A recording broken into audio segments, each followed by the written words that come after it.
Di po ba? Ito ho yun, oh. Carpio dahil sa isinulat. Ah. Kakasuhan daw ng treason ni Senador Rodante Marcoleta si dating Supreme Court Senior Associate Justice Antonio Carpio dahil sa isinulat itong desisyon. Narinig nyo, ano sabi? Kakasuhan ng treason ni Rodante Marcoleta si Justice Carpio. Oo, tama po yung narinig ninyo. Si Rodante Marcoleta ang magkakaso ng treason kay Justice Carpio. Mga bossing. Ang galing, ano? Ibang klase talaga si Rodante Marcoleta. Halos ang isinisigaw na nga ng mamamayang Pilipino, ikaw ang kasuhan ng treason. Ikaw ang traidor sa bayan natin. Di ba? Majority ng mamamayang Pilipino ang gagalit sa iyo, boss.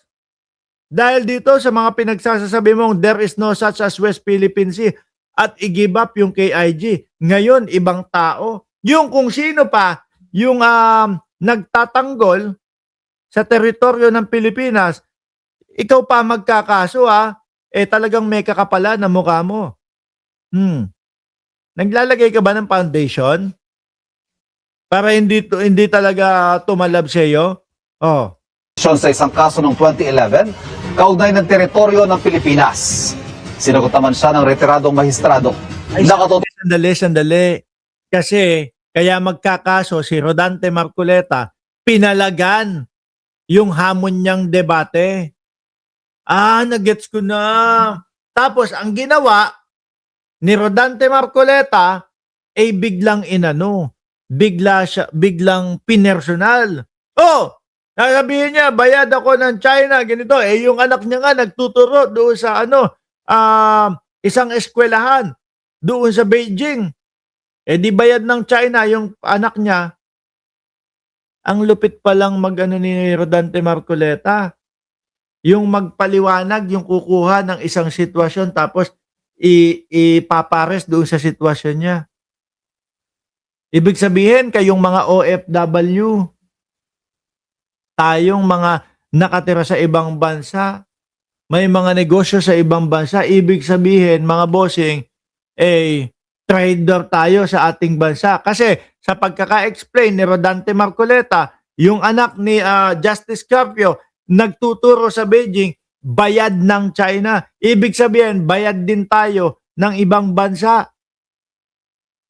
At yun ay treason para sa kanya. Ganun ba, Rodante Marcoleta? Kasi tingin ko naman naiintindihan mo kung ano ang ibig sabihin ng mamamayang Pilipino, kung bakit iniisip ng mayorya o majority ng Pilipino na bayad ka ng China dahil dyan sa mga pag-give up mo ng KIG. Yung bang anak ni Justice Carpio itinuturo, sa inyo ang West Philippine Sea, i-give up ng Pilipinas yung KIG. Tingin ko hindi naman. Hindi naman. No, kukuha lang nung ihahalin tulad, ihahambing. Mali-mali pa. Hindi na 1980s, 1970s ngayon. May mga nagpapaliwanag na bawat mga sinasabi ninyong mga halal ng bayan. Kung ginogoyo o inuuto nyo lang yung mga Pilipino. Di ba? Oxima Gonzales. Sa kanyang TV show, sinabi ni Senador Rodante Marcoleta na kakasuhan niya ng treason si dating Supreme Court Associate Justice Antonio Carpio. Treason pa. Siya pa yung may ganang magkaso ng treason, mga bossing. Sabi ng senador, dahil ito sa desisyon aniya ni Carpio na paliitin ang teritoryo ng Pilipinas sa kasong Magallona versus Ermita noong 2011. Sabi ni Marcoleta, hinahalungkat niya yung 2011, yung mga sinasabi daw, o yung tungkol ng 2011. Okay. Tignan nga natin kung totoo kaya talaga yung hinalungkat niya. Pumayag si Carpio sa argumento ng gobyerno na paliitin ang territorial sea natin dahil makakakuhaan niya tayo ng ganansya o advantage sa ating exclusive economic zone. Dagdag ni Marcoleta, sa isinumite ng Pilipinas na Volume 2 o Atlas of Relevant Features sa Arbitral Tribunal, malinaw na hindi raw kasama sa teritoryo natin ang Kalayaan Group of Islands, ang puting bahagi na kamarkang West Philippine Sea. Ang asul na bahagi naman, tinawag na high seas na bahagi ng karagatang walang may-ari. Nandito sa asul na bahagi ang Pag-asa Island. Base rin aniya sa mapang ito, nasa labas ng teritoryo ng Pilipinas ang iba pang isla sa West Philippine Sea, gaya ng Parola, Kota at Panata.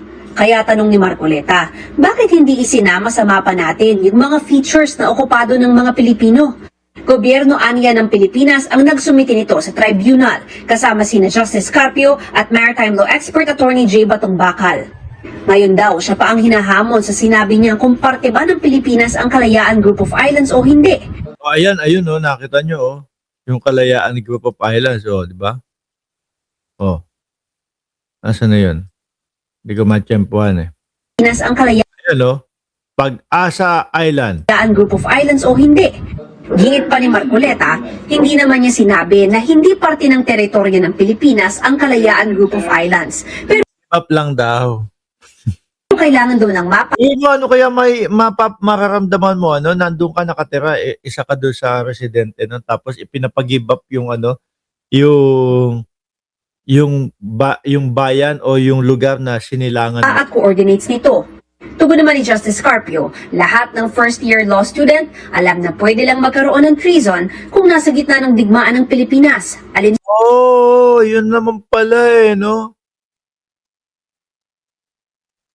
Ano sabi dito?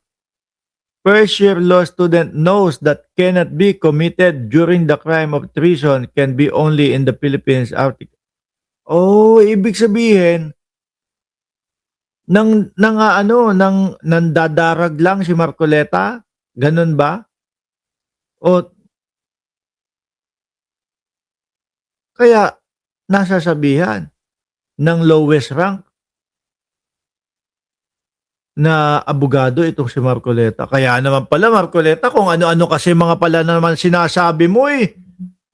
No, nanduduro lang. O yan. Ganyan. Nga, kasuhan kita ng treason.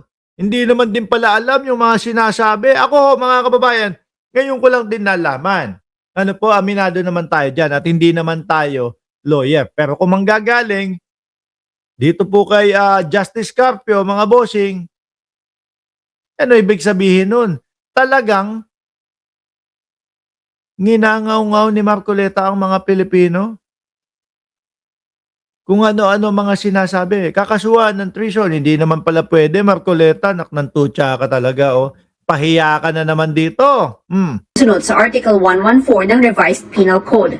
Dagdag niya sa kasong Magallanes versus Ermita, gusto ni na Magallanes na isama sa teritoryo ng Pilipinas lahat ng isla at katubigang sakop ng 1898 Treaty of Paris Lines.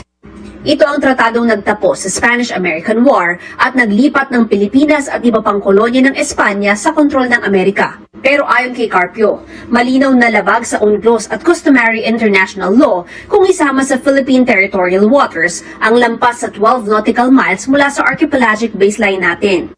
Masasama rin daw rito ang malaking bahagi ng exclusive economic zone at maliit na bahagi ng high seas, bagay na labag din sa UNCLOS.